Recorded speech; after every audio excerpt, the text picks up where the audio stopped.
దేవుని పరిశుద్ధమైన నామమునకు మహిమ కలుగును గాక. ఈరోజు మనం వాక్య ధ్యానం కొరకు 2 సమూయేలు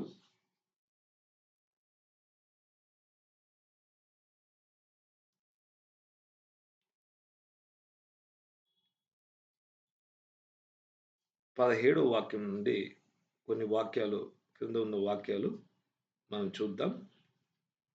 ఎవరైనా మీరు 2 సమూయేలు 5వ అధ్యాయము 17 నుండి 25వ వాక్యం వరకు చదవమని కోరుకుంటున్నాను. 2 சாமுவேல் 5ஆம் அதிகாரம் 17லிருந்து 25வது வசனத்து வரைக்கும் உங்களில் ஒருத்தர் தமிழ்ல ஒருத்தர் தெலுங்குல வாசிக்கும்படியாக கேட்டுக்கொள்கிறேன். தாவீதை இஸ்ரவேலின் மேல் ராஜாவாக அபிஷேகம் பண்ணினார்கள் என்று பெலிஸ்தர் கேள்விப்பட்ட போது அவர்கள் எல்லாரும் தாவீதை தேடும்படி வந்தார்கள். அதை தாவீது கேட்டபோது ஒரு அரணிப்பான இடத்துக்கு போனார். பெலிஸ்தரோ வந்து ரெபாயிம் பள்ளத்தாக்கிலே பரவி இருந்தார்கள். பெலிஸ்தருக்கு விரோதமாய் போகலாமா, அவர்களை என் கையில் ஒப்பு கொடுப்பீரா என்று தாவீது கர்த்தரிடத்தில் விசாரித்த போது கர்த்தர், போ, பெலிஸ்தரை உன் கையில் நிச்சயமாய் ஒப்பு கொடுப்பேன் என்று தாவீதுக்கு சொன்னார். தாவீது பாகால் பிராசீமுக்கு வந்து அங்கே அவர்களை முறியடித்து தண்ணீர்கள் உடைத்து ஓடுகிறது போல கர்த்தர் என் சத்துருக்களை எனக்கு முன்பாக உடைத்து ஓட பண்ணினார் என்று சொல்லி அதன் நிமித்தம் அந்த ஸ்தலத்திற்கு பாகால் பிராசிம் என்று பெயரிட்டான்.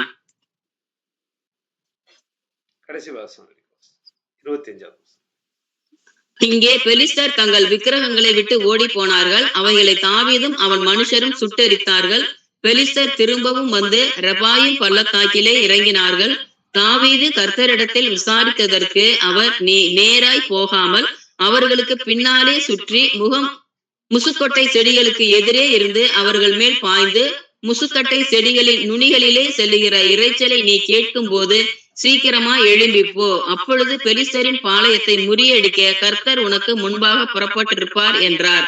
கர்த்தர் தாவீதுக்கு கட்டளையிட்ட பிரகாரம் அவன் செய்து பெலிஸ்தரை கேபா துவக்கி கேசேர் எல்லை மட்டும் முறிய அடித்தான்.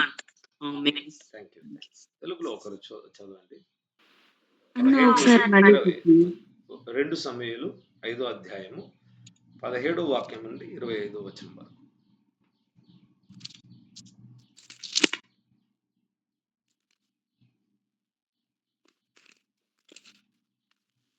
ఐదో అధ్యాయం 15 నుంచి అన్న.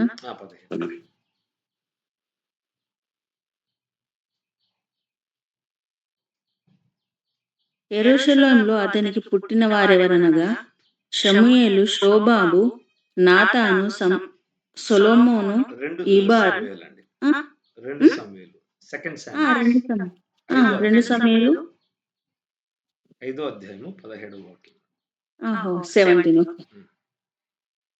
జనులు ఇశ్రాయేలీయుల మీద రాజుగా దావీదునకు పట్టాభిషేకము చేసిరని ఫిలిష్తీయులకు వినబడినప్పుడు దావీదుకు పట్టుకొనుటకై ఫిలిష్తీయులందరూ వచ్చిరి. దావీదు ఆ వార్త విని ప్రాకార స్థలమునకు వెళ్ళిపోయెను. ఫిలిష్తీయులు దండెత్తి వచ్చి రెఫాయిము లోయలో వ్యాపింపగా దావీదు, నేను ఫిలిష్తీయుల కెదురుగా పోయేదనా, వారిని నా చేతికి అప్పగింతువా అని యెహోవా యొద్ద విచారించినప్పుడు, పొమ్ము, నిస్సందేహముగా వారిని నీ చేతికి అప్పగించుదనని యెహోవా సెలవిచ్చెను. కాబట్టి దావీదు బయల్పరాజీమునకు వచ్చి అచట వారిని హతము చేసి జల ప్రవాహములు కొట్టుకొని పోవునట్లు యెహోవా నా శత్రువులను నా ఎదుట నిలవకుండా నాశనము చేసెనని ఆ స్థలమునకు బయల్పరాజీమను పేరు పెట్టును. ఫిలిష్తీయులు తమ బొమ్మలను అచట విడిచిపెట్టి పారిపోగా దావీదు అతని వాటిని పట్టుకొనిరి. ఫిలిష్తీయులు మరలా వచ్చి రెఫాయిము లోయలో వ్యాపింపగా దావీదు యెహోవా యొద్ద విచారణ చేసెను. అందుకు యెహోవా, నీవు వెళ్ళవద్దు, చుట్టూ తిరిగిపోయి కంబలి చెట్లకు ఎదురుగా వారి మీద పడుము. కంబలి చెట్ల కొనలను చప్పుడు వినగానే ఫిలిష్తీయులు హతము చేయుటకై యెహోవా బయలుదేరుచున్నాడు గనుక అప్పుడే నీవు త్వరగా బయలుదేరవలెనని సెలవిచ్చెను. దావీదు యెహోవా తన ఆజ్ఞాపించిన ప్రకారము చేసి గేబా నుండి గేజే వరకు ఫిలిస్తీయులను తరుముచు హతము చేసెను.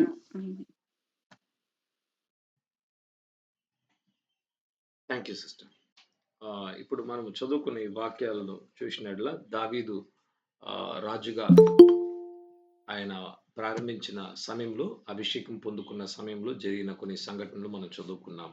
இந்த இடத்துல நாம் வாசித்த காரியங்கள் தாவீது ராஜாவாக அபிஷேகம் செய்யப்பட்டு அவருடைய ராஜ்யத்தை முழுமையாக இஸ்ரவேல் மேல அவர் வந்து ஆளுகை செய்த போது நடக்கப்பட்ட కార్యங்கள் సభావంలో మనం பார்க்கிறோம்.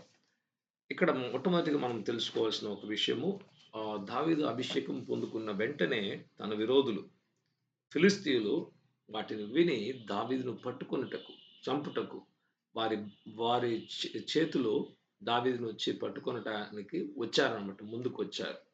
இந்த இடத்துல நாம் பார்க்கிறோம் 17ஆம் வசனத்துல தாவீது இஸ்ரவேல் மேல ராஜாவாக அபிஷேகம் பண்ணப்பட்டார் என்கிற செய்தி தெரிஞ்ச உடனே அவருடைய விரோதிகளாக இருந்த பிலிஸ்தியர்கள் தாவீதை சிறை பிடிக்கும்படியாக, அவரை அழிக்கும்படியாக, அவரை கொல்லும்படியாக அந்த இடத்துல வருகிற కార్యத்தை நாம் பார்க்கிறோம். ఇక్కడ మనం నేర్చుకోవాల్సిన ఆత్మీయమైన ఒక పాఠం ఏంటంటే, మన జీవితం మీద ఎప్పుడు అభిషేకము మరి ఎక్కువ దిగొచ్చునో అప్పుడు సాతాను మనకు విరుద్ధంగా బహుగా క్రియ చేయడానికి మొదలు పెడతాడు. நம்மளுடைய வாழ்க்கையில நாம் கற்றுக்கொள்ள வேண்டிய ஒரு ஆவிக்குரிய விஷயம் என்னவென்றால், நம்மளுடைய வாழ்க்கையில எப்போ நம்மளுடைய வாழ்க்கையில அபிஷேகம் அதிகமாக பெருகுதோ அந்த நேரத்தில் தான் பிசாசு வந்து அதிகமாக நம்ம மேல போராட ఆరంభిப்பான். ఇప్పుడు మనకు విరోధులు వచ్చి ఇప్పుడు ఫిలిస్తీన్లు కాదు, ఏ దేశస్థులు కాదు. మన పోరాటము రక్తముతో మాంసముతో కాదు కానీ ఆత్మలతో, ప్రధానులతో అని కూడా దేవుని వాక్యం ఎఫెసీయుల 6వ అధ్యాయంలో చెప్పబడిన விஷயம் மనందరికి తెలుసు. எபேசியர் 6ஆம் அதிகாரத்தில் சொல்லப்பட்டிருக்கிற காரியம், நம்மளுடைய யுத்தம் இன்றைக்கு மாம்சத்தோடு ரத்தத்தோடு கிடையாது, ஆவிகளோட துரைத்தனங்களோட இருக்கிறது என்று நமக்கு தெரியும். బైబిల్ వాక్యాన్ని మనం చక్కగా చదువుకున్నట్లే ఎప్పుడు దేవుడు ఒక స్థలంలో అయినా, ఒక వ్యక్తి జీవితంలో అయినా అభిషేకించి వాడుకోవడానికి ప్రారంభించును, అప్పుడు అక్కడ అపోజిషన్ అన్నమాట. సాతాను ఎదురుగా నిలబడుకొని వాటిని చేయనీయక అడ్డుపడి ஆப்பேடானிக்கு ఎంతగానో ప్రయత్నిస్తుంటాడు. நமக்கு எல்லாருக்கும் தெரிய வேண்டிய ஒரு விஷயம், எப்போது கர்த்தருடைய அபிஷேகம், தேவனுடைய வல்லமை ஒரு மனிதன் மேல, ஒரு தேசத்தின் மேல வந்து கிரியை செய்ய ஆரம்பிக்குமோ, அந்த நேரத்துல பிசாசு எழுந்து நின்று உடனே அதற்கு ஒரு எதிர்ப்பு தெரிவிப்பான். உடனே அதை செய்ய விடாதபடி தடுக்கும்படியாக எவ்வளவோ அவன் வந்து போராடி கொண்டிருப்பான் என்று கூட நாம வந்து அறிந்து கொள்ள வேண்டிய ஒரு காரியம் இருக்கிறது. మోషే పుట్టినప్పుడు కూడా దేవుని చేత ఎన్నుకున్నబడిన మోషే పుట్టిన వెంటనే, ఆయన పుట్టడానికి ముందే ఒక ఆజ్ఞ వచ్చింది. మగ శిష్యులు అందరిని కూడా చంపేయాలి, ఆడపిల్లలు మాత్రము కాపాడుకోవాలి. ఎందుకంటే మగపిల్లలు ఎక్కువ వచ్చేస్తే వాళ్ళు రేపటి దినమందు ఐగుప్తుకు విరుద్ధంగా, దేశానికి విరుద్ధంగా పోరాటం చేయడానికి వీళ్ళు నిలబడుకుంటారని హతమార్చడానికి ఫరో అటువంటి ఒక ఆజ్ఞను ఇచ్చాడు. மோசே இந்த உலகத்துக்குள்ள பிறக்கிறதுக்கு முன்பாகவே இப்படி ஒரு ரட்சகன் வருவான் என்று சொல்லி பிசாசு என்ன செஞ்சான், பார்வோ மூலமாக ஒரு கட்டளையை கொண்டு வந்தான். என்ன கட்டளை? ஆண் பிள்ளைகளை எல்லோரையும் கொல்ல வேண்டும், பெண் பிள்ளைகளை தான் நீங்க பாதுகாத்து கொள்ளணும். ஆண்கள் இருந்தாங்கன்னா அவங்க எல்லாம் ஒரு கூட்டமா மாறி நாளைக்கு யுத்தம் செய்யும்படியாக எகிப்துக்கு விரோధமாக வந்து విడువాంగో என்று அப்படி క్రియ செய்தான். మరి కొత్త నిబంధనలు వచ్చినప్పుడు లోక రక్షకుడైన యేసుక్రీస్తు వస్తున్నాడు అని సాతాను గమనించి, ఎలాగో వాని మనసులో తెలిసిపోయిందనమాట రక్షకుడు వస్తున్నాడని. హెరోదు మనసులో ఎక్కువగా క్రియేట్ చేసి ఏం చేశాడు, ఇలా ఒక రాజు పుట్టాడంటే వెంటనే హతమార్చడానికి, ఆ రాజును వచ్చి లేకుండా చేయడానికి ఏం చేశాడంటే ఒక యత్నం పన్నాడు. 2 సంవత్సరాల క్రింద ఉన్న ప్రతి మగ శిశువును చంపాలని కూడా ఒక ఆజ్ఞను విసిరాడు. కానీ దేవుడైతే యేసుక్రీస్తును ఐగుప్తునకు పంపించి యోసేపుతో మాట్లాడి, దూతను ఉంచుకొని మాట్లాడి, ఆ బిడ్డను, శిశువును, యేసు అనే శిశువుగా ఉన్న యేసయ్యను వచ్చి కాపాడడం అనే కార్యాలు కూడా జరిగిన కార్యాలు మనం చదువుకుంటున్నాం. புதிய ஏற்பாடுக்கு வரும்போது ஆண்டவராக இயேசு அவர் பிறந்து அவர் இருந்த நாட்கள்ல ஏரோது இப்படி ஒரு ராஜா பிறந்திருக்கிறார் என்று அறிந்த உடனே அவன் என்ன செஞ்சான், அந்த ராஜாவை அழிக்க வேண்டும் என்று யோசனை பண்ணி 2 வயதுக்கு அடியில இருக்கிற எல்லா ஆண் பிள்ளைகளை கொல்ல வேண்டும் என்கிற ஒரு கட்டளையை கொண்டு வந்து ஆ எல்லாரும் அடிக்க பார்த்தான். ஆனா யோசேப்பு கிட்ட ஆண்டவர் பேசி ஏற்கனவே குழந்தையாக இருக்கிற இயேசு கிறிஸ்துவையும், அவங்களுடைய తాయారిயும் ఎగిప్తు దేశத்துக்கு கொண்டு పోనారు. అలాగా ఐగుప్తు నుంచి బయటికి వచ్చినప్పుడు యేసుక్రీస్తు తన తల్లిదండ్రులతో వచ్చినప్పుడు పాత నిబంధనలో రాయబడిన ఒక వాక్యం, ఐగుప్తు నుండి నా కుమారుడిని నేను పిలిచాను అని యెహోవా వాక్యము ఆ రోజు బహు ఎక్కువగా నెరవేరింది. ஆ எகிப்துக்கு போன ஆண்டவராகிய இயேசுவும் தன்னுடைய குடும்பத்தையும் ஆண்டவர் வந்து மறுபடியும் கூட்டிக் கொண்டு வந்தார் இஸ்ரவேலுக்குள்ள. அப்போ பழைய ஏற்பாட்டில் எழுதப்பட்ட ஒரு தீர்க்க தரிசனம். என்னுடைய மகனை, என்னுடைய குமாரனை நான் ఎగిప్తులిருந்து అழைతేన్ ఎన్கிற తీర్క దర్శనం நடந்தது. ఒక విషయం మీరు గమనించండి. పాత నిబంధనలో ప్రవక్తలు చెప్పిన ప్రవచనాలకు 2 మార్లు ఆ ప్రవచనాలు నెరవేరుతాయండి. பழைய ஏற்பாட்டில சொல்லப்பட்ட தீர்க்க தரிசனங்கள், அநேக தீர்க்க தரிசனங்கள் வந்து 2 முறை நிறைவேறும். థియాలజీలో దీనికొచ్చి double fulfilment of the prophecy అని కూడా చెప్తారనమాట. வேத பண்டிதர்கள் என்ன சொல்லுவாங்கன்னா, இது வந்து டபுள் ஃபுல்‌ஃபில்‌மென்ட் அப்படின்னா 2 முறை ஒரே தீர்க்க தரிசனம் నెరవేరుகிறது என்று சொல்லப்படுகிற ஒரு కార్యం ఇది. ఉదాహరణకు ఇప్పుడు మనం చెప్పుకున్న, ఇప్పుడు మాట్లాడుకున్న ఈ ప్రవచన ఇదిగో నా కుమారుడిని నేను ఐగుప్తు నుంచి పిలిచాను అని చెప్పాడు కదా! మొట్టమొదటిగా ఎప్పుడు నెరవేరింది ఆ వాక్యం అంటే, ఇజ్రాయేలు ప్రజలు 430 సంవత్సరాలు బానిసత్వంలో ఐగుప్తులో ఉన్నారు. వారిని దేవుడొచ్చి మోషే ద్వారా బయటికి అరణ్య మార్గంలో తీసుకొచ్చి కనాన్‌లో తీసుకొచ్చాడు కదా! అప్పుడు ఇజ్రాయేల్‌నే తన కుమారుడు అని కూడా చెప్తున్నాడన్నమాట. ఇజ్రాయేలీయులంతా కూడా యెహోవా వచ్చి నా కుమారుడిని నేను ఐగుప్తు నుంచి బయటకి తీసుకొచ్చాను. నా కుమారుడిని పిలిచాను అనేది మొట్టమొదటి ஃபுல்ஃபில்மென்ட் యొక్క பிரவச்சனம் நிறைவேறணும். முதல் இப்ப நம்ம பார்த்த இந்த தீர்க்க தரிசனம் எடுத்துக்கொள்ளலாம். இதோ என்னுடைய குமாரனை எகிப்திலிருந்து அழைத்தேன் என்று சொல்லப்பட்ட தீர்க்க தரிசனம் முதல் முறையாக எங்க நடந்ததுன்னா, இஸ்ரவேல் ஜனங்கள் தான் அவருடைய குமாரனாக சொல்லுகிறார். அவர்கள் 430 வருடங்களாக எகிப்துல அவர்கள் அடிமைத்தனத்தில் இருக்கும்போது மோசே அனுப்பி தேவன் அந்த வனாந்திரத்தின் வழியாக கானானுக்கு கொண்டு வருகிறது தான், இதோ என்னுடைய குமாரனை நான் எகிப்திலிருந்து கொண்டு வந்து கானானுக்கு சேர்த்தேன் என்கிற முதல் அந்த தீர்க்க தரிசனம் నెరవేరుகிறது.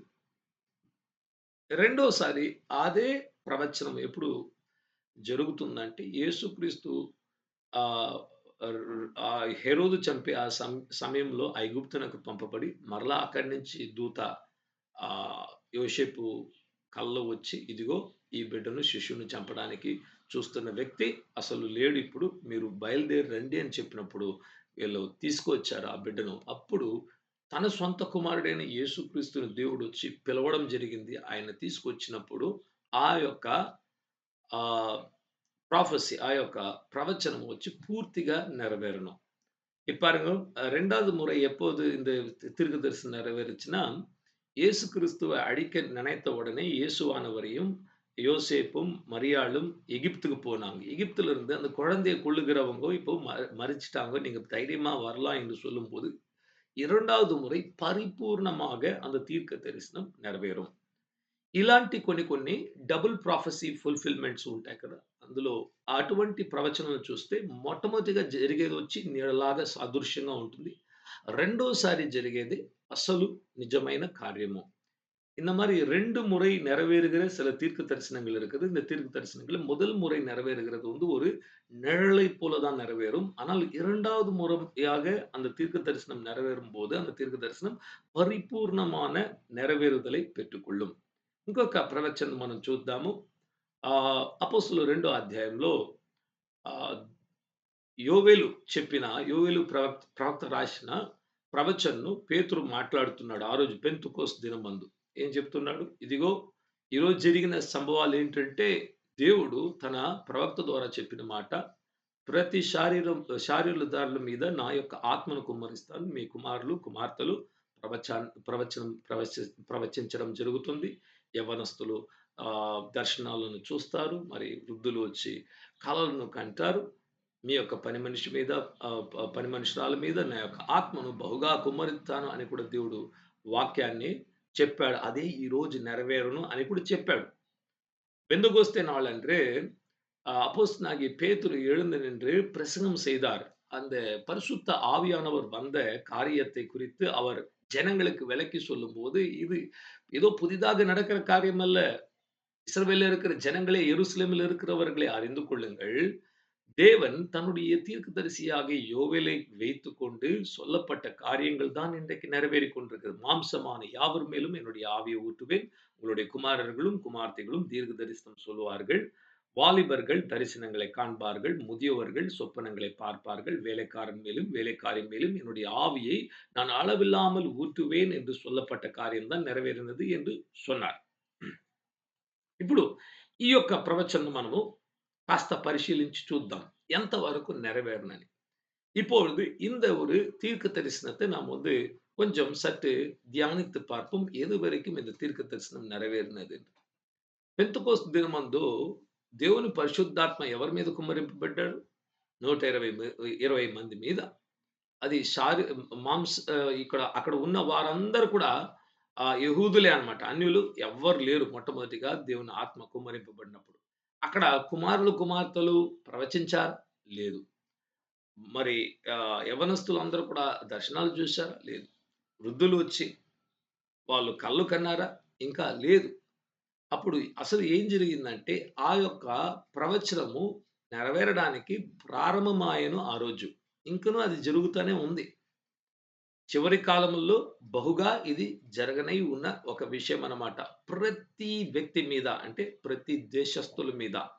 ఈరోజు చూడండి, ప్రతి దేశంలో ఉన్నవారు పరిశుద్ధాత్మను పొందుకుంటున్నారు. పరిశుద్ధాత్మ అభిషేకాన్ని పొందుకుంటున్నారు. పరిశుద్ధాత్మ వరాన్ని పొందుకుంటున్నారు. ప్రవచనాలు చెప్తున్నారు. దర్శనాలను చూస్తున్నారు. మరి కలలను కంటున్నారు. ఇటువంటి విషయాలు జరుగుతూ ఉంది. ఇంకా చెప్పుకోవాలంటే ఈ ప్రవచనం జరగాలంటే కుమారులు, కుమార్తెలు అని చెప్పినప్పుడు యవ్వనస్తుల కన్నా వయస్సు తక్కువైనున్నవారు. ఒక 13, 14 ఏళ్ళు అంటే దానికంటే తక్కువ ఉన్నవాళ్ళనమాట. 10 ఏళ్ళు, 9, 3, 4 అటువంటి వారు లేచి నిలబడి ఇంకా ప్రవచనాలు చెప్పబోయే దినాలు రానే ఉన్నది. ఇంకా మనం చూడలేదనమాట. చిన్నపిల్లలు లేచి నిలబడి ఇదిగో ప్రభు ఇలా చెప్తున్నాడు, యెహోవా ఇలా చెప్తున్నాడు, యేసుక్రీస్తు రానే ఉన్నాడు అని ప్రజల ముందు నిలబడుకొని మాట్లాడే దినాలు, అద్భుతమైన దినాలు, చూసి ఆశ్చర్యపడే దినాలనమాట. అసలు వీళ్ళకి ఎంత జ్ఞానము ఎవరిచ్చారు అని ప్రజలంతా కూడా ఆశ్చర్యపడిపోయే దినాలు రానే ఉన్నదనమాట. అటువంటి దినాలు ఇంకా జరగనే ఉన్నది. అదే రెండోసారి ఫుల్‌ఫిల్‌మెంట్ అన్నమాట. ఆన్ గోయింగ్ ఫుల్‌ఫిల్‌మెంట్ అనేది జరుగుతూ ఉన్నది. பாருங்க, பேதுருவின் காலத்தில் அவர் வந்து மாம்சமான யாவர் மேல ஊற்றப்படுவார், குமாரர்களும் குமார்த்திகளும் தீர்க்க தரிசனம் சொல்லுவாருங்க என்று சொன்ன உடனே, அந்த காலத்துல நடந்தது 120 பேர் மேல தான். அதுவும் இஸ்ரவேல் ஜனங்கள் மேல தான். மற்றவங்க யார் மேலும் பரிசுத்த ஆவியானவர் ஊற்றப்படல. ஆனா இன்றைக்கு நமக்கு தெரியும், பல தேசத்துல இருக்கிறவங்க மேலயும் பரிசுத்த ஆவியானவர் ஊற்றப்பட்டு அந்நிய பாஷைகளால பேசி தீர்க்க தரிசனம் சொல்ல ஆரம்பிச்சிருக்கிறாங்க. ஆனாலும் இந்த தீர்க்க தரிசனம் இன்னும் பரிபூர்ணமாக நிறைவேறவில்லை. ஏன்? அந்த வசனம் சொல்லுகிறது பாருங்க. வாலிபர்களோடு சின்னவங்க தான் குமாரர்கள், குமார்த்திகள். அப்போ வாலிபர்களுக்கு வயது ஒரு 13 என்று வைத்துக் கொண்டாலும், குமாரர்கள், குமார்த்திகள் சொல்லும்போது 10 வயது, 9, 8, 3, 4 இப்படி மாரி குட்டி குழந்தைங்கலாம் எழுந்து நின்று தீர்க்க தரிசனம் சொல்லப் போறாங்களாம். அது அங்கும் இங்கும் கொஞ்சம் ஆரம்பிச்சிருக்குது. ஆனா உலகம் எல்லா இடத்துலயும் இப்படி நடக்க போது. வாலிபர்கள் எல்லாம் நெறைய பெரிய அளவுல தரிசனங்கள காண போறாங்க. அந்த நாட்களில் இன்னும் நடக்கல. இன்னும் வரல. அது கடைசி காலத்துல நடக்கப் போகிற நிகழ்வுகள். இதனை பார்த்த உடனே ஜனங்கள்லாம் ஆச்சரியப்படுவாங்க. யார் இந்த 3 வயது குழந்தை நின்று கொண்டு இவ்வளோ ஞானமாக தேவனுடைய காரியங்கள் ஏதோ வரப்போகுது. ஒரு ஒரு பூமி அதிர்ச்சி வரப்போகுது. அப்படிப்பட்ட காரியங்கள்லாம் அவங்க பேசும்போது அப்படியே நடந்துச்சுன்னா, அந்த குழந்தை சொல்லுச்சுன்னா, அன்னைக்கு இப்படிலாம் நடந்துச்சு. இந்த ஜனங்க భయందు తత్తలిచ్చి పోవాంగ.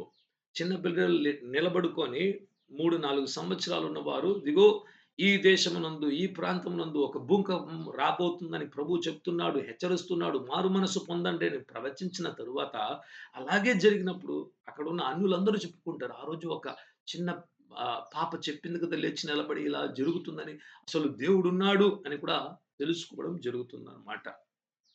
ప్రవచనాలు ప్రవచించి నెరవేరితే ప్రజలందరూ తెలుసుకుంటారు నిజమైన దేవుడు మాట్లాడుతున్నాడని.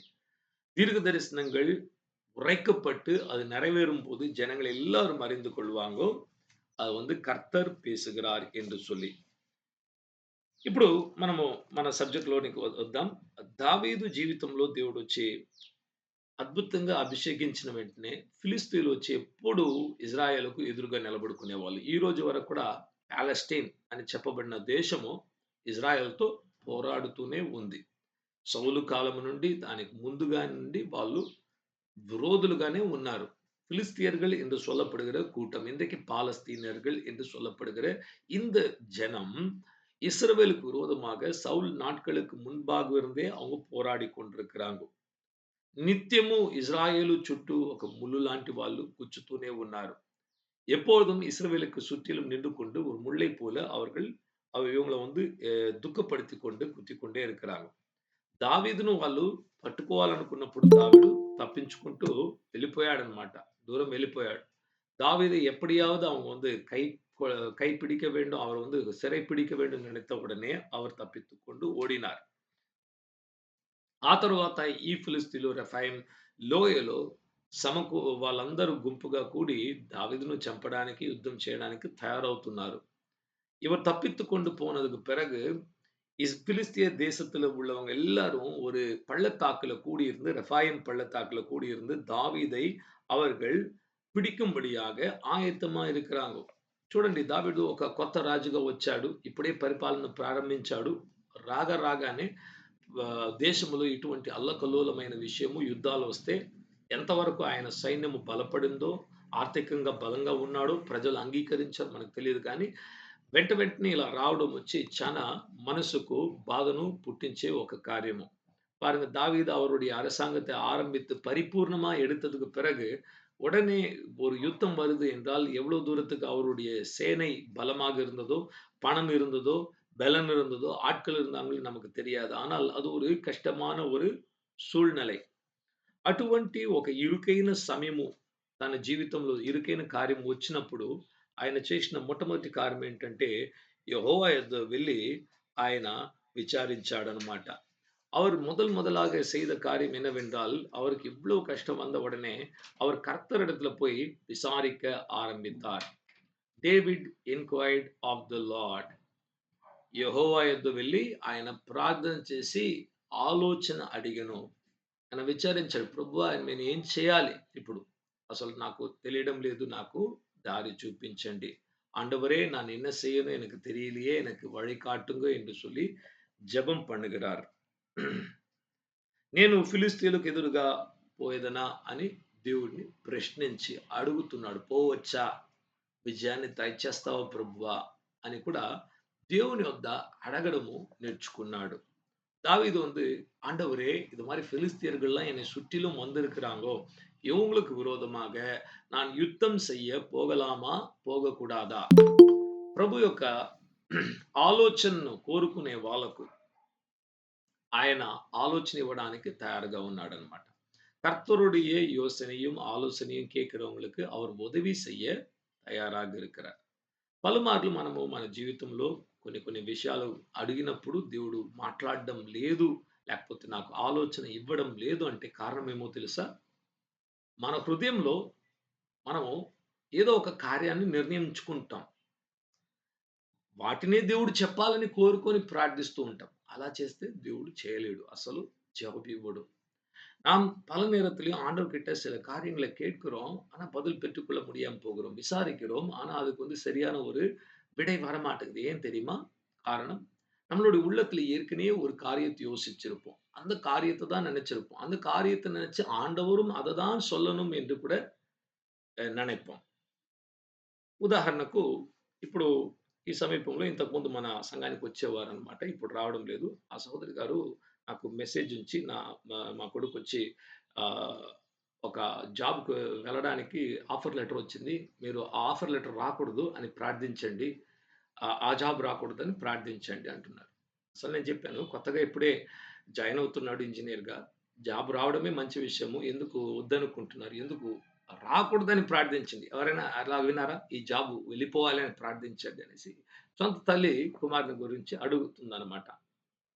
சமீபத்தில ஒரு தாயார் வந்து அவங்களுடைய மகனுக்கு வந்து ஒரு வேலை கிடைச்சிருக்குது இன்ஜினியராக. அந்த வேலை கிடைக்கக்கூடாது என்று சொல்லி జెబం பண்ணுங்க. யாராவது அப்படி జెబిப்பாங்களா? கிடைக்கக்கூடாது என்று சொல்லి.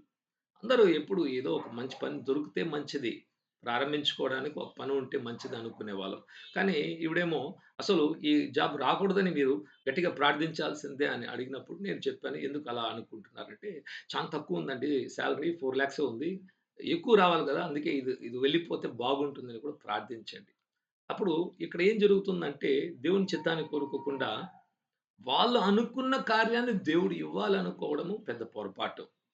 ஏன் அப்படி நீங்க சொல்றீங்கோ? ஏன் இப்போ வந்து இப்படி செய்யக்கூடாதா? இப்படி வந்து ஒரு நல்ல வேலை தானே ஆரம்பிக்கட்டும்னு சொன்னா, இல்ல, இல்ல. இது ரொம்ப கம்மியா இருக்கு. 4,00,000 தான் இருக்கு சேலரி. அதனால இது வரக்கூடாது. இந்த விஷயம் வந்து போகணும். அப்பதான் வேற ஒரு வேலை கிடைக்கணும். இ இப்படி செய்யும்போது என்ன நடக்குதுன்னா, நம்மளுடைய சொந்த ஆசைய ஆண்டவர் மேல திணிக்க பார்க்கிறோம். ఆండవర్ தான் అத தான் செய்யணும் என்று కూడా సొలుగురం. ఈ విషయాన్ని చెప్తుంటే ఇంకొక సేవకుడు తన మెసేజ్‌లో చెప్పడము గుర్తుకొచ్చిందనమాట. ఒక తల్లిగారు వచ్చారంట.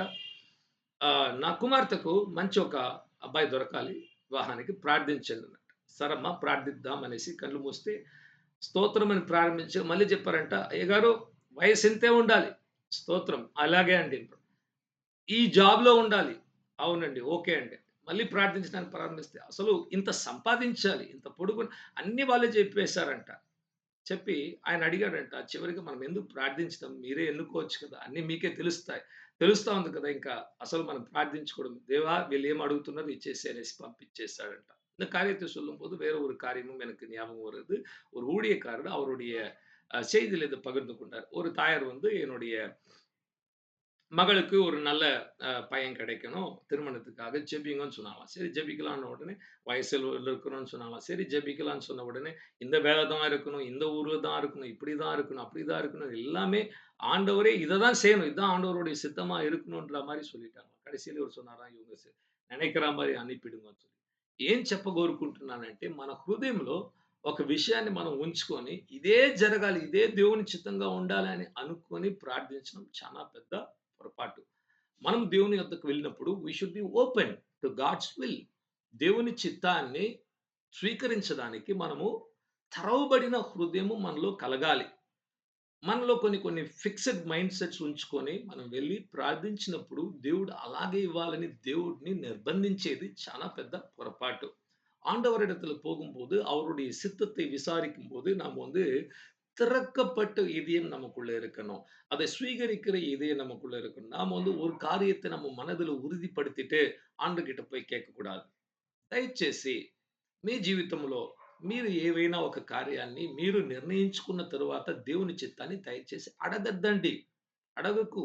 అవసరం లేదు. దేవుడు అవసరం లేదు. మీరు ఎన్నుకున్న తరువాత, అనుకున్న తరువాత దేవుడిని అడగడంలో అర్థం లేదు.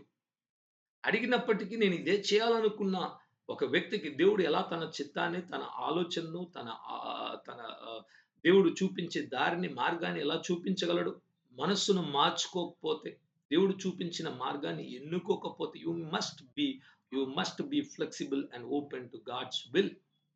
தேவனுடைய சித்தத்தை செய்ய நம்மளுடைய வாழ்க்கையில நாம் திறக்கப்பட்ட மனதுள்ளவர்களாக நாம் வந்து ஆண்டவருக்கு விட்டு கொடுக்கிறவங்களா இருக்கணும். நாம் ஏற்கனவே ஒரு காரியத்தை நிர்ணயித்துக் கொண்டு நம்மளுடைய உள்ளத்துல முடிவெடுத்துட்டீங்கன்னா ஆண்டவர்கிட்ட கேட்காதீங்க. முடிவெடுத்த காரியங்களை செய்யுங்க. మறுபடியும் ఆండర్‌గిட்ட కేక వేண்டிய అవసరం இல்ல. ఇస్కారియోతు యూదా తన హృదయంలో నిర్ణయించాడు. యేసుక్రీస్తు నేను 30 వెండి నాణేలకు అమ్మేయాలని నిర్ణయించుకున్నాడు. డబ్బులు తీసుకున్నాడు. ఆ రోజు ప్రభుబలలో కూర్చుంటే ఇక్కడే ఉన్నాడు నన్ను చూపించేవాడు అని చెప్పినప్పుడు ఇస్కరియోతు యూదా అడుగుతున్నాడు. నేనా ప్రభువా? ఏం తెలియని వ్యక్తిలాగా నేనా ప్రభువా? నువ్వు చెప్పినట్లే. వెళ్ళు నువ్వు చేసే కార్యాన్ని త్వరితంగా చెయ్యి అంటే వెళ్ళిపోయాడు. సాతాను వాడిలో దూరేనని కూడా దేవుని వాక్యం రాయబడి ఉన్నది. இஸ்கரியோத்து யூதா ஆண்டவராகிய இயேசு கிறிஸ்துவை காட்டிக் கொடுக்கிற அந்த இரவு நேரத்துல அவங்க கர்த்தருடைய பந்தியில உட்கார்ந்து இருக்கும்போது அவர் சொல்லுகிறார், என்னை காட்டிக் கொடுக்கிறவன் உங்களில் ஒருவன் இருக்கிறான் என்றால் இஸ்கரியோத்து யூதாவும் கேட்கிறான், ஆண்டவரே நானா அது? சொல்லுங்க ஆண்டவரே. ஆண்டவர் சொல்றாரு, நீதான்டா. நீ செய்ய வேண்டிய காரியங்கள வேகமா போய் செய். பிசாசு அவனுக்குள்ள நுழைந்துட்டான். 30 வெள்ளிக்காசுக்காக இயேசுவை காட்டிக் கொடுக்கு வித்து அவரை வந்து முத்தத்தால காட்டிக் கொடுத்த காரியங்கள் நமக்கு தெரியும். ఇక్కడ మనం చదువుకున్న ఈ వాక్యంలో 2 సమూయేలు 5 అధ్యాయం 17 నుంచి వాక్యాల్లో మొట్టమొదటిసారిగా దేవుని యొద్ద వెళ్లి దావీదు అడిగినప్పుడు యెహోవా చెప్పాడు, నిస్సందేహముగా నేను నీకు విజయాన్నిస్తాను. నువ్వు వెళ్లి యుద్ధము చెయ్యి ఫిలిష్తీయుల మీద అని కూడా దేవుని మాట కలిగిన తరువాత ధైర్యము తెచ్చుకొని ఆ ఫిలిష్తీయులందరిని కూడా చెదరగొట్టాడు. చంపాడు. యుద్ధంలో విజయాన్ని పొందుకున్నాడు. వారు విడిచిపెట్టిన బొమ్మలు, విగ్రహాలు వాళ్ళ దేవుడిని తీసుకొచ్చేవాళ్ళు. ఆ కాలంలో ఎలా అంటే ఇప్పట్లో కూడా మనం ఏం చేస్తాము? ఆ దేవుడిని తీసుకొచ్చి ఉంచుకుంటే ఏదో ఒక బలం ఉంటుందని విగ్రహాలు ఉంచుకుంటారు కదా! అలాగే యుద్ధాల్లో కూడా విగ్రహాలను గట్టిగా తీసుకొచ్చి మా దేవుడు మా ముందుకు వెళ్లి విజయాన్ని అనుగ్రహిస్తాడని విశ్వాసంతో వచ్చిన వాళ్ళు, వారి దేవుడిని కూడా విడిచిపెట్టి పారిపోయే ఒక పరిస్థితి కలగగా ఆ బొమ్మలన్నిటిని కూడా వీళ్ళు తీసుకొని ఏం చేశారంటే, మళ్ళీ దినవృత్తాంతంలో మనం చదువుకున్నప్పుడు అక్కడ హిస్టరీ ఉందన్నమాట. అగ్ని మంటలో వేసి వాటినన్ని కూడా కాల్చేశారు. இங்க பாருங்க இஸ்ரவேல் தேசத்துல இருக்கிற இந்த தாவீது, நான் ஆண்டவரே விசாரித்தார். கர்த்தாவே நான் யுத்தத்துக்கு போகணுமா? பிலிஸ்தியர்கள் மேல யுத்தம் செய்யணுமா? என்று கேட்ட உடனே, அவர் சொன்னாரு ஆண்டவர் சொன்னார், நிச்சயமாகவே நான் உன்னோடு கூட இருந்து விடுதலை குடுப்பேன், ஜெயத்த குடுப்பேன். நீ தைரியமாக போய் போராடு. தைரியமா போய் போராடினார். அவங்கலாம் சிதறடிக்கப்பட்டாங்க, அடிக்கப்பட்டாங்க, விக்கிரகங்களை விட்டுட்டு போயிட்டாங்க. அந்த காலத்துல விக்கிரகங்கள யுத்தத்துல கொண்டு வருவாங்க. ஏன்னா, அந்த தேவன் அவங்களோட கூட இருந்தா, கடவுள் இருந்தா நமக்கு ஒரு ஜெயம் வந்துரும் என்ற ஒரு நம்பிக்கை. அப்படிப்பட்ட நம்பிக்கையில இருந்த அவங்க வந்து சிதறடிக்கப்பட்டாங்க. அந்த விக்கிரகங்கள்லாம் கையில பிடிக்கப்பட்டது. பிடிக்கப்பட்ட விக்கிரகங்கள வந்து நம்ம வந்து அ உபா அ நம்ம மற்ற குரானிக்கல்ஸ் அதுல நம்ம பார்க்கும்போது, நாளாகமத்துல பார்க்கும்போது அங்க எழுதப்பட்டிருக்கிற காரியம் என்னவென்றால், இந்த விக்கிரகங்கள பிடிச்ச விக்கிரகங்கள అగ్నిలో పోட்டு அதை ఎరిత్తు పోటు విట్టాர்கள். అపోస్తల కార్యంలో కూడా క్రైస్తవులుగా మారు మనసు పొందిన అన్యుల నుండి మారు మనసు పొందిన వారు విగ్రహాలను మరి మాంత్రిక విషయాలకు సంబంధించిన పుస్తకాలు, కార్యాలు ఎంతో ఖరీదైన వాటినంతా కూడా వేసి అగ్నితో కాల్చేశారు అని కూడా మనము చదువుకుంటున్నాం క్రొత్త నిబంధనలో. புதிய ஏற்பாட்டின் காலத்துல கூட அப்போஸ்தலர்கள் நிருபத்துல அந்த காரியங்களை நம்ம பார்க்கிறோம். விசுவாசித்து அந்நியர்களிருந்து ரட்சிக்கப்பட்டவங்கோ, அவங்களுக்கு இருந்த விக்கிரகங்கள், மந்திரத்துக்கு சம்பந்தப்பட்ட பொருட்கள்லாம் என்ன பண்ணாங்கன்னா, கொண்டு வந்து అவைகளை అగ్నినాల సుట్టెరితాர்கள். దేవుడు వచ్చి అగ్ని చేత ప్రతిదాన్ని కాల్చేస్తున్నాడన్నమాట. ఆండவர் வந்து అగ్నియాల எல்லாவற்றையும் அவர் வந்து సుట్టెరిக்கிறார். అలాగా మొట్టమొదటిగా ఒక విజయము దావీదుకు కలిగెను. ఎందుకంటే అతడు దేవుని యొద్దకు వెళ్లి దేవుని ఆలోచనను కోరుకొని దేవుని ఆలోచన ప్రకారము నడుచుకున్నాడు. ఆ కారణమును బట్టి. முதல் முறையாக தாவீதுடைய வாழ்க்கையில ஒரு வெற்றி வந்தது. காரணம் என்னவென்றால், அவர் கர்த்தரிடத்தில் விசாரித்து, கர்த்தருடைய ஆலோசனை பெற்று, அந்த ஆலோசனையின்படி அவர் செய்தார். దేవుడు మన జీవితంలో ఒక కార్యాన్ని చూపించాలి, చెప్పాలంటే ఎప్పుడు చెప్తాడంటే, మనము చేయడానికి ముందుకొచ్చి చేసేవారుగా ఉంటేనే ప్రభువు చెప్తాడే గాని, వినిపించుకున్న వాళ్ళగా ఉండి వదిలిపెడితే దేవుడు అసలు మనతో మాట్లాడాల్సిన అవసరం లేదు. చెప్పాల్సిన అవసరం లేదు. ஆண்டவர் நம்மளோட பேசணும், நமக்கு ஆலோசனை குடுக்கணும்னா, நாம் வந்து செய்கிறவர்களாக இருக்கணும். செய்யாதவங்களுக்கு ஆண்டவர் சொல்ல மாட்டார். మీ జీవితంలో కూడా దేవుడు అనేక మార్లు మాట్లాడుంటాడు. మీరు చేయాల్సిన కార్యాలను మీకు చూపించుంటాడు. కానీ ఆ తరువాత ఆ మాటలు ఆగిపోయాయి. దేవుని స్వరం వినిపించడం లేదు. దేవుడు ఆ రోజుల్లో మాట్లాడినట్లు మాట్లాడడం లేదంటే కారణమేమో తెలుసా? దేవుడు చెప్పిన కార్యాలను మనము నెరవేర్చకపోవడం వల్ల దేవుడొచ్చి మా ఆహ్, మాట్లాడడం ఆపేస్తున్నాడన్నమాట. చెప్పిన కార్యాన్ని చేయకపోతే ఇంకా కొత్త కార్యాలు చెప్పడంలో అర్థం లేదు అని కూడా దేవుడు ఆపేస్తున్నాడు. ஆண்டவர் நம்மளுடைய வாழ்க்கையில சில காரியங்களை பேசியிருக்கலாம். உங்களுடைய வாழ்க்கையிலும் சில காரியங்களை பேசியிருக்கலாம். அதற்கு பிறகு ஆண்டவர் என்கிட்ட பேசவே இல்லையே என்று நினைத்துக் கொண்டிருக்கலாம். ஏன் காரணம் தெரியுமா? ஆண்டவர் சொன்ன காரியத்தை செய்யாமல் போய் நாம் தாமதிக்கும்போது, ஆண்டவரும் பேசுறத நிப்பாட்டிடுவார். அவர் நினைப்பார், நான் சொன்ன காரியத்தை இவன் செய்யலையே, செய்யட்டும். அதுக்கு பிறகு பேசலாம்ன்னு சொல்லி. அதனால தான் ఆండవర్ வந்து మறுபடியும் பேச మాటారు. దేవుడు చూడండి ఇంకొక విషయం ఎప్పుడు కూడా ఒక వ్యక్తిని ఊరికే ఉల్లాసపరచడానికి, ఆనందపరచడానికి దర్శనాలు ఇవ్వడు, మాట్లాడడు, మరి ప్రత్యక్షం అవ్వడనమాట. దేవుడు అలా అవుతున్నాడు, మాట్లాడుతున్నాడంటే కొన్ని కార్యాలు చేయడానికే, తన పనులు చేయడానికే అటువంటి మాటలు, దర్శనాలు కలుగుతుంటుందన్నమాట. ఎవరిని ఎంటర్‌టైన్ చేయడానికి దేవుడొచ్చి మాట్లాడి, దర్శనాలిచ్చి, పరలోకానికి తీసుకెళ్ళి చూపించడు. కొన్ని కొన్ని విషయాలు వారి ద్వారా చేయడం చేసేవాళ్ళుగా ఉంటేనే ఆ కార్యాలను చూపించడం అనేది కూడా ஜெருகுతుంది. ஆண்டவர் எப்பவுமே ஆண்டவர் யாரையுமே வந்து சும்மா சந்தோஷப்படுத்துறதுக்காக, வேடிக்கை காட்டுறதுக்காக, விளையாட்டு காட்டுறதுக்காக, அவர் தரிசனங்களை காட்டுறதோ, இல்லாவிட்டால் பரலோகத்துக்கு கொண்டு போறதோ, பேசுறதெல்லாம் செய்ய மாட்டார். మనలో అందరికొచ్చే ఒక క్యూరియాసిటీ అన్నమాట. ప్రభు మాట్లాడితే ఎలా ఉంటుంది? ఆయన మనకు దర్శనమిస్తే ఎలా ఉంటుందంటే, అలా ఇచ్చాడనుకోండి, గొప్ప పనులు కూడా ఇస్తాడు. కఠినమైన పనులు ఉంటాయి. సిలువను ఎత్తుకొని యేసుక్రీస్తు వెనుక నడుచుకునే మార్గాల్లో నడవవలసిన కొన్ని కార్యాలు ఉంటాయన్నమాట. ஆண்டவர் வந்து நம்மளோட பேசிட்டா நல்லா இருக்கும். ஆண்டவர் நம்மள நடத்திட்டா நல்லா இருக்கும்னு நம்ம நெனைக்கிறோம். அது ரொம்ப சுவாரஸ்யமா இருக்கும். இல்ல ஆண்டவர் வந்து சில கடினமான காரியங்களை செய்ய சொல்வார். అలా చెప్తే మనం చేయడానికి తయారుగా ఉన్నామా?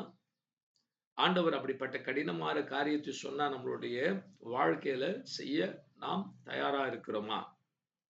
దావీదు మొదటి విజయాన్ని పొందుకున్నాడు. ఇంకా మనం సెలవు తీసుకోవచ్చు. నెమ్మదిగా ఉండొచ్చు అనుకుంటే విరోధులు ఊరుకలే. రెండోసారి ఫిలిష్తీయులు మరలా గుంపు కూడి దావీదును ఓడించడానికి వాళ్ళు యత్నము చేసి ఎదురుగా వస్తున్నారు.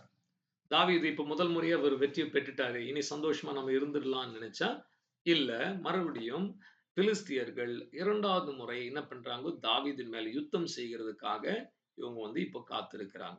ఇక్కడ మనం నేర్చుకోవాల్సిన ఆత్మీయమైన ఒక విషయం ఏంటంటే, ఒక శోధనను మనం జయించిన యెడల, ఒక లెవెల్‌లో మనము ప్రభు కొరకు నిలబడుకుంటే అంతటితో ఆగిపోతుందంటే లేదు. మరలా సాతాను వేరే విధాలుగా మనతో పోరాడడానికి, మనల్ని పడదొయ్యడానికి, మన విశ్వాసాన్ని చెడపడానికి వస్తూనే ఉంటాడు. వాని పని అది ఒక్కటే. இந்த இடத்துல நம் ஆவிக்குரியமாக கற்றுக்கொள்ள வேண்டிய காரியம் என்னவென்றால், நம்ம ஒரு வெற்றியை நம்மளுடைய வாழ்க்கையில பெற்றுக்கிட்டோம். ஒரு சோதனையை ஜெயிச்சு விட்டோம். ஒரு கட்டத்துல நம்ம வந்து மேற்கொண்டு வந்துட்டோம் என்று சொன்னால், அதோட பிசாசு விடமாட்டான். మறுபடியும் వేరు ஒரு ఎண்ணతోడ இப்போது வந்து இருப்பான். ఇలాగా రెండోసారి వీళ్ళు వచ్చి దావీదు మీద యుద్ధం చేయడానికి ఉన్నప్పుడు దావీదు మరలా దేవుని యొద్ద వెళ్లి విచారించాడు. ప్రభువా నేను ఈసారి ఏం చేయాలి? యుద్ధానికి వెళ్ళాలా? వెళ్ళకూడదా? చెప్పండి ప్రభు. 2வது முறை தாவீது இந்த பிலிஸ்தியர்கள் தன்னை சுற்றிலும் வந்து விட்டார்கள் என்று தெரிந்த உடனே, அவர் வந்து மறுபடியும் போய் ஆண்டவர்கிட்ட விசாரிக்கிறார். ஆண்டவரே, கர்த்தாவே, இந்த முறை நான் என்ன செய்யணும் ஆண்டவரே? கடந்த முறை இப்படியெல்லாம் நடந்துச்சு. வெற்றி குடுத்தீங்க. இந்த முறை நான் போய் யுத்தம் பண்ணணுமா? பண்ணக்கூடாదా? ఇక్కడ మనం తెలుసుకోవాల్సిన ఒక కార్యం ఏంటంటే ప్రియులారా, దేవుడు తన మార్గము ఎప్పుడూ ఒకేలాగా ఉండదు. నిన్నటి దినములో నడిపించినట్లు ఈరోజు మిమ్మల్ని నడిపించును. ఇద్దరు దేవుని బిడ్డలను తీసుకొని వారి జీవితంలో ఒక్కటే సంఘటనలు జరగవు. దేవుడు చేసే ప్రతి ఒక్కటి వచ్చి వ్యత్యాసము, చాలా అద్భుతము, చాలా అది యూనిక్‌గా ఉంటుందన్నమాట. இந்த இடத்துல நாம் கற்றுக்கொள்ள வேண்டிய காரியம் என்னவென்றால், கர்த்தர் எதை செய்தாலும் நேற்றைய தினத்துல நம்மளுடைய வாழ்க்கையில செய்தது போல இன்றைக்கு இருக்காது. அவர் ரொம்பவும் పుదిదాగా విత్యాసమా సేవారు. 2 పేరు ఒరే మారి నడత మాటారు. మనం ఎప్పుడు దేవుని చిత్తాన్ని ఎరగాలి. దేవుడు ఎలా ఉంటాడు? ఎలా నడుచుకుంటాడు? ఎలా ఆలోచిస్తాడంటే ఒక్కటే విషయం. యేసుక్రీస్తు జీవితాన్ని చూడాలి. యేసుక్రీస్తు శరీరంలో వచ్చిన దేవుడు. కనుక ఆయన జీవితాన్ని చూసినడలా ఆయన జీవితంలో జరిగిన కార్యాలు చూస్తే దేవుడు ఎలా నడుచుకుంటాడో అని మనకు అచ్చు 100% మనము తెలుసుకోవచ్చు.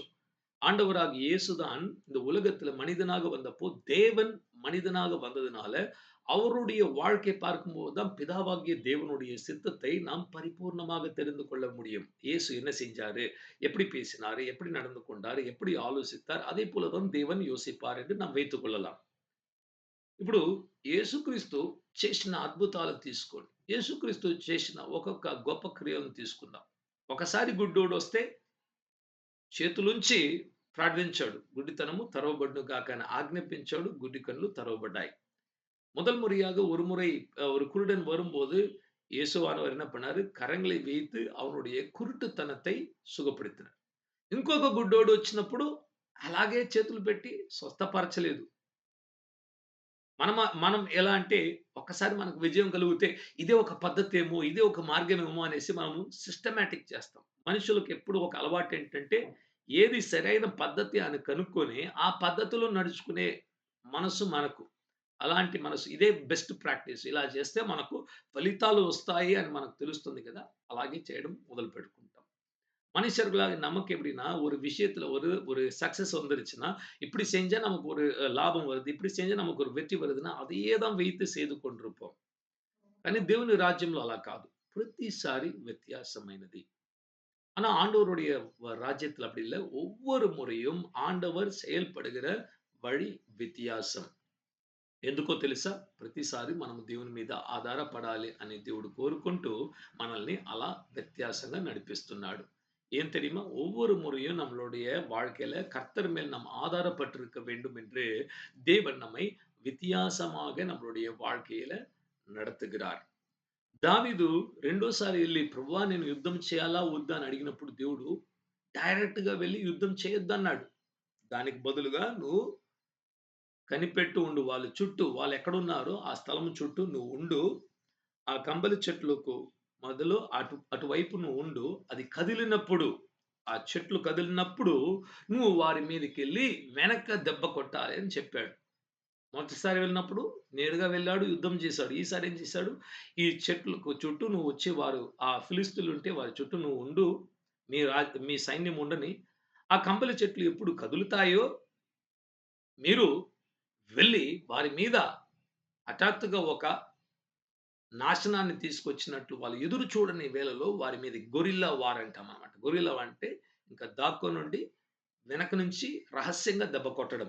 అటువంటి ఒక యుద్ధాన్ని ఈసారి చేయాలని దేవుడు చూపిస్తున్నాడు.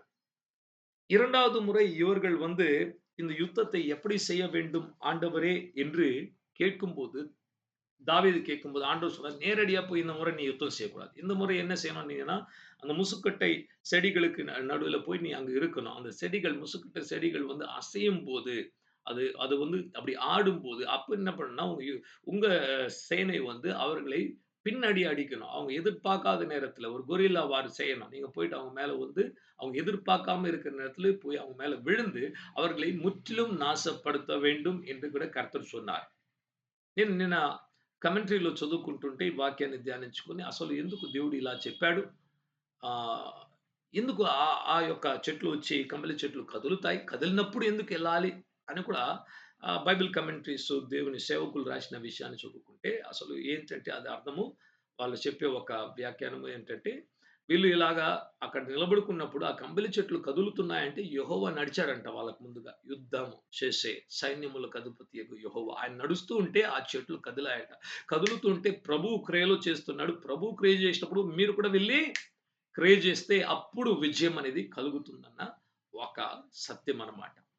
இந்த முசுக்கட்டை செடிகளுக்குள்ளாக நீங்க இருக்கும்போது, அந்த செடிகள் அசையும்போது நீங்க எதுக்கு போய் யுத்தம் செய்யணும் என்று சொன்னார்ன்னா, கமெண்ட்ரியில படிக்கும்போது, அந்த செடிகள் அசைந்தது என்றால், சே சேனை சேனைகள் அதிபதியான யெகோவா அவங்களுக்கு முன்பாக நடக்கும்போது அந்த செடிகள்லாம் அசைந்ததாம். அப்ப அவங்க தெரிந்து கொண்டாங்க. இதோ கர்த்தர் கிரியை செய்கிறார். நான் கிரியை செய்ய முடியும். ప్రభు క్రియ చేయడానికి మొదలుపెట్టిన యెడల ప్రభువుతో మనం వెళితే మనకు కలిగేది విజయము, మనకు కలిగేది జయం ఒక్కటే. ஆண்டவர் கிரியை செய்யும்போது நாம் அவரோடு கூட சேர்ந்து கிரியை செய்யும்போது நமக்கு கிடைக்கிறது ஒரு పెరియ వెற்றி.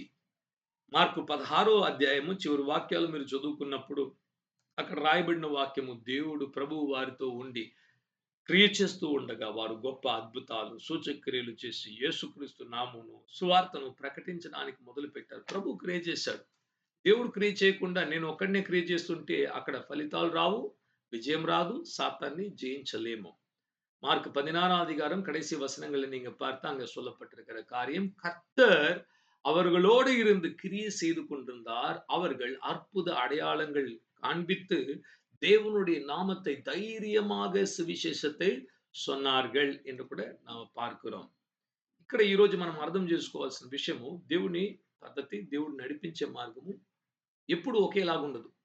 నిన్నటి దినమందు అలా మీకు విజయాన్ని ఇచ్చాడంటే ఈ రోజు కూడా అలాగే ఇస్తాడని అనుకోవద్దు. అది పొరపాటు అవుతుంది. ఒకసారి నేను ఇలా ప్రార్థించుకుంటే నా ప్రార్థనలు వినబడ్డాయి. మరలా నేను అలాగే ప్రార్థించుకోవాలని లేదు గానీ పరిశుద్ధాత్మ నడిపింపును కోరుకోవాలి. நேற்று தினத்தில் நான் இப்படி செய்த காரியத்தினால் நான் வெற்றி பெற்றுக்கொண்டு அதனால் நான் இன்றைக்கு அப்படி வெற்றி பெற்றுக்கொள்ளப் போகிறேன் என்றால் கிடையாது. ஒரு முறை நான் இப்படி ஜெபித்த உடனே எனக்கு பதில் வந்து விட்டது. அதனால இன்றைக்கும் அப்படி ஜெபிச்சா எனக்கு பதில் வந்துரும்னா வராது. దేవుని మార్గము ప్రతిరోజు, ప్రతి క్షణము, ప్రతి வேலையிலோ வித்தியாசம். ஆண்டவருடைய வழிகள் ஒவ்வொரு நாளும், ஒவ்வொரு இடத்திலும் విత్యాసமான ஒரு కార్యమా இருக்கிறது.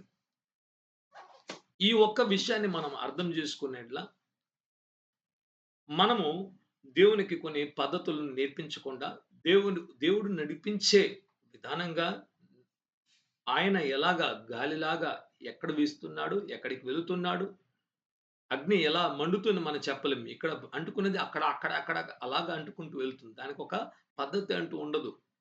మనం అనుకున్నట్లు నేరుగా వెళ్ళదు. దగదగా మండుకుంటూ వెళ్ళిపోతుంది. காற்றானது எப்படி வீசும் என்று யாரும் சொல்ல முடியாது. ஒரு முறை இப்படி வீசும், ஒரு முறை அப்படி வீசும், ஒரு முறை அப்படி போகும். அப்படியே நெருப்பு தீ பிடிக்கும்போது, இங்க பிடிச்ச தீ இப்படி நேரா தான் போகும்னு நம்ம நினைக்கலாம். அது அப்படி வேற விதமா பிடிச்சுட்டு போகும். அதுபோல தான் ఆండవర్ செய்கிற క్రియ కూడా. మేము శ్రీలంకకు వెళ్ళినప్పుడు గ ఈ జనవరి వెళ్ళాం కదా! అప్పుడు వెళ్ళినప్పుడు నేర్చుకున్న ఒక కార్యం ఏంటంటే, ప్రతిరోజు ప్రతి కూటము వ్యత్యాసమైంది కనుక ప్రతిరోజు నూతనమైన అభిషేకాన్ని, ఒక్కొక్క రోజు దేవుడి నడిపింపు వ్యత్యాసంగా ఉన్నది అని అర్థం చేసుకొని, అక్కడ నిలబడుకున్నప్పుడు అద్భుతాలు జరిగాయి. అక్కడ నిలబడుకున్నప్పుడు మారు మనసులు పొందారు. అక్కడ నిలబడుకున్నప్పుడు అలాగా దేవుని నడిపింపుకు అప్పగించుకున్నప్పుడు జరిగిందనమాట. నిన్నటి దినములో దేవుడు మనకిలా చేసేసాడు. ఈరోజు కూడా అలాగే చేయాలని అనుకోలేదు. అలా అనుకునుంటే ఆ 10 రోజులు, 12 రోజులు జరిగేది కాదు సేవ. நாங்க ஸ்ரீலங்காவுக்கு போயிருந்த நேரத்துல ஜனவரி மாதத்துல ஒவ்வொரு நாளும் வித்தியாசம் என்று அறிந்திருந்தோம். ஒவ்வொரு நாளும் வித்தியாசமான அபிஷேகம் என்று அறிந்திருந்தோம். நேற்று பெற்ற அபிஷேகம் இன்றைக்கு வேலை செய்யாது என்று அறிந்திருந்து ஒவ்வொரு நாளும் ஆண்டவருக்கு ஒப்பு கொடுத்து அவருடைய ஆவியினால் நடத்தப்படும்போது அந்த 10, 12 நாட்கள் வித்தியாசமாக, அற்புதமாக அநேகர் தொடப்படவும், ரட்சிக்கப்படவும், விழுந்து போனவங்க புதுப்பிக்கப்படவும், அநேக ஊழியக்காரங்க ஊழியங்களை விட்டவங்க மறுபடியும் ஊழியத்தை செய்ய ఆరంభించவும் ఏదువాగా இருந்தது. నిన్నటి దినమందు పొందుకున్న అభిషేకము ఈ రోజు పనిచేయదండి. ఈ రోజు కొత్త అభిషేకాన్ని, నూతన అభిషేకాన్ని మన జీవితంలో పొందుకోవాల్సింది చాలా అవసరం. நேற்று தினத்துல பெற்ற அபிஷேகம் இன்றைக்கு நம்மளுடைய வாழ்க்கையில வேலை செய்யாது. இன்றைக்கு நாம் வித்தியாசமான அபிஷேகத்தை பெற்றுக்கொள்ள வேண்டியது மிகவும், மிகவும், மிகவும் అవశ్యமாக இருக்கிறது. నిన్నటి దినం ముందు మనం చదువుకున్న వాక్యము, వాక్య ధ్యానము ఈరోజు ఆహారము సరిపోదు. ఈరోజు మనం కొత్తగా నేర్చుకొని, కొత్తగా ధ్యానించుకొని, ఆ వాక్యాన్ని మనం భుజించినప్పుడే మన ఆత్మకు బలం అనేది కలుగుతుంది. நேற்று தினத்துல பெற்றுக்கொண்ட வார்த்தை, அறிந்து கொண்ட வார்த்தையை நாம் இன்றைக்கு வைத்து சாப்பிட முடியாது. మన్నా మన్నా పాత నిబంధన కాలంలో మనకు దేవుడొచ్చి అరణ్య మార్గంలో నడిపించినప్పుడు ఇజ్రాయేలు ప్రజలకు మన్నా కురిపించాడు. ఆకాశం నుంచి మన్నా కురిపించాడు. అందరికి తెలిసే ఉంటుందనుకుంటాను. తెలియని వారి కొరకు మరలా ఒకసారి చెప్తున్నాను. మన్నా కురిపించినప్పుడు అది చిన్న చిన్న గింజల్లాగా పడేదనమాట. ఆ యొక్క గింజలను తీసుకొని వీళ్ళు రుబ్బుకొని దాన్ని రొట్టెలుగా కాల్చుకొని తినొచ్చు. ఆ தேவதூதர்கள் தினே ஆகாராన్ని దేవుడొచ్చి மனுஷர்களுக்கு உங்களுக்கு எல்லாருக்கும் தெரிந்திருக்கும் பழைய ஏற்பாட்டில் இருக்கிற மன்னா பரலோகத்திலிருந்து ஆகாயத்திலிருந்து கொட்டப்பட்ட மன்னா தேவ தூதர்கள் புசிக்கிற அந்த மன்னாவை இஸ்ரவேல் ஜனங்களுக்கு கொடுத்தார். இதை அவங்க அரைத்து அதை அவங்க ஒரு அப்பமாக சுட்டு ஒரு రోటి పోల சுட்டு సాப்பிడலாம். ఈ మన్నాలో ఉన్న విశేషమైన కార్యం ఏంటంటే సూర్యుడు ఉదయించక ముందే వెళ్లి తీసుకోవాలన్నమాట. సూర్యుడు ఉదయించినాక లేట్‌గా ఎళ్తే ఆ మన్నా అనేది హిమం వలె కరిగిపోతుందంట. இந்த மன்னாவுல இருக்கிற வித்தியாசமான காரியம் என்னவென்றால், சூரியன் வருகிறதுக்கு முன்பாகவே இவங்க போயிட்டு அந்த மன்னாவ எடுக்கணும். సూర్యుని வந்துட்டா సూర్య వెలుచం పట్ట ఉடனே ఇదెల్లాం அப்படியே మరైందు పోయిడుమా. రెండోది ఇప్పుడు ఒకరు నలుగురున్నారని ఇంట్లో. వాళ్ళెళ్లి ఒక 2 రోజులకు, 3 రోజులకు కావాల్సిన ఎందుకంటే మన్నా అనేది సమృద్ధిగా దేవుడు ఏది ఇచ్చినా సమృద్ధిగా ఇచ్చేవాడు. కొద్దిగా ఇచ్చేవాడు కాదు. దేవుని హస్తము ఆయన తెరిస్తే ఆహ్, మనకు కావాల్సింది కాదు. మన దేశానికి కావాల్సినంతగా దేవుడు బహుగా ఇవ్వగలుగుతాడు.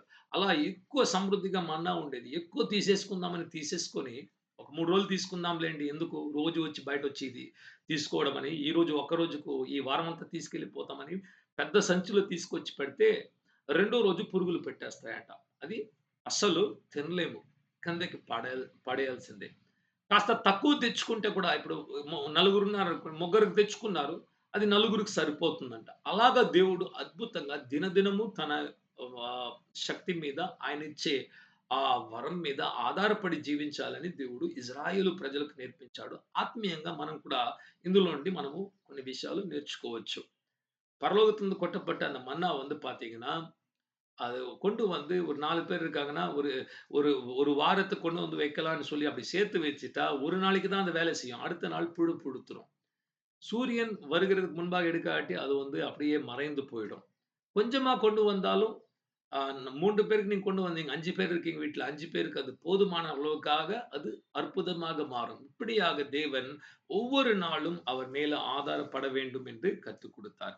ప్రియులారా ఈరోజు మనము ఈ వాక్యము వింటున్న కొద్దికి మనం మన హృదయంలో అనుకోవాల్సిన నిర్ణయించుకోవాల్సిన కార్యము ప్రభువా దేవా నేను కూడా నా జీవితంలో ప్రతి కార్యాన్ని నీ వద్ద వచ్చి విచారించి ఎలా చేసుకోవాలి ఏం చేయాలి ఎక్కడికెళ్ళాలి ఎలా చేయాలి ఇది ఎన్నుకోవాలా ఎన్నుకోకూడదా మనమందరం చేసుకునే నిర్ణయాలను బట్టి మన జీవితాలు మంచిగో చెడుకో మారిపోతూ ఉంటుందన్నమాట. మనం చేసే పాపక్రియలు నీతి క్రియలు కూడా నిర్ణయాలే. అందరూ కొన్ని మంచి నిర్ణయాలు తీసుకుంటే, దేవుడు ఇచ్చే జ్ఞానమును ఉంచుకొని నిర్ణయాలు తీసుకుంటే, మన ఆత్మీయ జీవితంలో స్థిరపడి, బలపడి, ఎదగడానికి ఎంతో సహాయకరంగా ఉంటుంది. అలా దేవుని వాక్యాన్ని గమనించుకోకుండా, దేవుని చిత్తాన్ని కోరుకోకుండా, మన మనస్సుకు తోచినవన్నీ నిర్ణయించుకుంటే, ఎన్నుకుంటే దానివల్ల వచ్చే ప్రతిఫలము మరణము. మనుషుల కంటి చూపుకు దృష్టికి ప్రతిదీ సరిగానే అనిపిస్తుందంట. నాకు ఇది బాగుందిలే, ఇది బాగుందిలే అనిపించొచ్చు. కానీ రేపొద్దున అది అపాయాన్ని తెచ్చిపెట్టే ఒక కార్యంగా కూడా ఉండొచ్చండి. మనకి ఈరోజు అది బాగా అనిపించొచ్చు. కానీ ఎవరికి తెలుసు రేపటి దినమందు ఎలా అది మనకు అగెయిన్స్ట్‌గా నిలబడుకుంటుందని కూడా మనకు తెలియదనమాట. దేవుని యొద్ద మనము అడిగి, నేర్చుకొని ప్రతి విషయము మనం ఎన్నుకున్న ఎడల మన జీవితము దావీదు జీవితంలో కలిగిన 2 యుద్ధాల్లో జయమునిచ్చిన దేవుడు మన జీవితంలో కూడా గొప్ప విజయాన్ని అనుగ్రహిస్తాడని నేను నమ్ముతున్నాను. நான் விசுவாசிக்கிறேன் தாவீது எப்படி ஆண்டவர்கிட்ட கேட்டு ஒவ்வொரு சூழ்நிலையிலும் ஆண்டவரே என்ன செய்யணும் எதை செய்யக்கூடாது எப்படி இருக்கணும் மனுஷனுடைய பார்வைக்கு பாருங்க எல்லாமே நல்லா தான் இருக்கும். நம்ம நினைக்கிறதெல்லாம் ஒவ்வொரு காலத்துல பாத்தீங்கன்னா ஒரு ஒரு காரியம் நல்லா மாதிரி தான் இருக்கும். இதை எடுத்துட்டா நல்லா இருக்குமே, இதை செஞ்சுட்டு இருந்தா நல்லா இருந்திருக்குமே, அப்படி இருந்தா நல்லா இருக்குமே அப்படின்னு நம்ம நினைச்சு கொள்ளுவோம். ஆனா மனுஷனுடைய பார்வைக்கு எல்லாமே நலமா இருக்கும். ஆனா அதனுடைய முடிவுகளோ மரணமாக இருக்கும். நம்ம நிர்ணயிக்கிற நம்ம நம்ம தேர்ந்தெடுக்கிற சில காரியங்களே நம்மளுடைய வாழ்க்கையில நாளைக்கு அது நம்மளுடைய ஆவிக்குரிய வாழ்க்கைக்கும், நம்மளுடைய జీవనக்கும் ஒரு ఆబత్తాக మారివిடும். కనుక ఈరోజు మనం ఎత్తుకున్న మన జీవితంలో చేసే ఎటువంటి గొప్ప నిర్ణయాలేంటి కూడా మనం అనుకోవచ్చు. ప్రభు గొప్ప నిర్ణయాలైతే నీ మీద ఆధారపడతాను. కానీ చిన్న చిన్నవి నేనే చేసేసుకుంటానంటే మనుషులకు ఉండే ఒక బలహీనత ఏంటంటే మనమంతా అలవాటుకు బానిసలుగా ఉంటున్నాం. మనము దేనికి అలవాటు పరుచుకున్నామో అదే మనము చిన్న విషయాల్లో, పెద్ద విషయాల్లో చేస్తూ ఉంటామనమాట. చిన్న విషయాల్లో క్రమశిక్షణ లేకపోతే పెద్ద విషయాల్లో క్రమశిక్షణ రాదండి. ప్రతి చిన్న దాంట్లోనే మనము యథార్థంగా ఉంటేనే గొప్ప విషయాల్లో కూడా మనం చేసుకోగలము. అదే విధంగా ప్రతి విషయంలో దావీదు వలె దేవుని యొద్ద వెళ్లి దేవుని చిత్తాన్ని కోరుకొని ప్రార్థించిన యెడల అది మన జీవితంలో ఒక అలవాటుగా మారినప్పుడు గొప్ప గొప్ప నిర్ణయాలు వస్తే కూడా పెద్ద నిర్ణయాలు తీసుకునేటప్పుడు మనం ఏ ఒక్క తప్పు చేయకుండా, ఎక్కడ అస్థిరపడకుండా, ఎక్కడ మన సొంత మనస్సు మీద ఆధారపడకుండా చక్కగా నిలబడుకోవడానికి దేవుడు మనకు కృపనిస్తాడు. மனிதர்களாகிய நாம் வந்து நம்ம பழக்கங்களுக்கு கட்டப்பட்டவங்க. நம்மலாம் பாருங்க ஒரு பழக்கம் வந்துருச்சுன்னா, அந்த ஹேபிட் படி நம்ம செஞ்சுகிட்டே இருப்போம். அதனால பெரிய பெரிய காரியங்கள ஆண்டவர்கிட்ட கேட்கலாம். சின்ன காரியங்கள் நம்மளே செஞ்சிடலாம்னு நினைக்கும்போது என்ன நடக்கும்னா, பெரிய காரியங்கள நம்ம தவறு செஞ்சுருவோம். சின்ன காரியங்கள் முதல் கொண்டு எல்லா காரியங்களையும் கர்த்தருடைய விருப்பத்தை கேட்டு, கர்த்தருடைய ஞானத்தின்படி நம்ம முடிவுகள் எடுக்க ஆரம்பித்தா, பெரிய பெரிய சூழ்நிலைகள் வரும்போது, ஒரு கஷ்டமான காரியம் வரும்போது கூட ஆண்டவருடைய சித்தத்தை நாம் தெளிவாக கேட்டு அதன்படி நடக்கும்போது நம்மளுடைய வாழ்க்கை அது வந்து స్థిరపட்டு అసయాద ஒரு పర్వతத்தை పోల మారివిடும். దేవుని చిత్తము మీ జీవితము నా జీవితం అంతా కూడా సంపూర్ణత నొంది కదల్చబడని సియోను పర్వతం వలె మనమందరం కూడా నిలబడుకోవాలని దేవుడు అటువంటి జీవితాన్ని దేవుడు మీకు నాకు మనందరికి కూడా இச்சி தீவிச்சுனு காக்கா தேவனுடைய வாக்கியம் தீவிச்சுனு காக்கா ஆமேன். ஆண்டவருடைய சித்தம் நீங்களும் நானும் எல்லோரும் கூட சியோன் பர்வத்தை போல அசையாத ஒரு வாழ்க்கை, பரிபூர்ணமான ஒரு வாழ்க்கை இயேசு கிறிஸ்துவின் ஞானத்தில் இருக்க வேண்டும் என்று விரும்புகிறார். அப்படிப்பட்ட வாழ்க்கை ஆண்டவர் உங்களுக்கும் எனக்கும் நம் எல்லோருக்கும் கொடுப்பாராக. கர்த்தர் ஆசீர்வதிப்பாராக. ஆமேன்.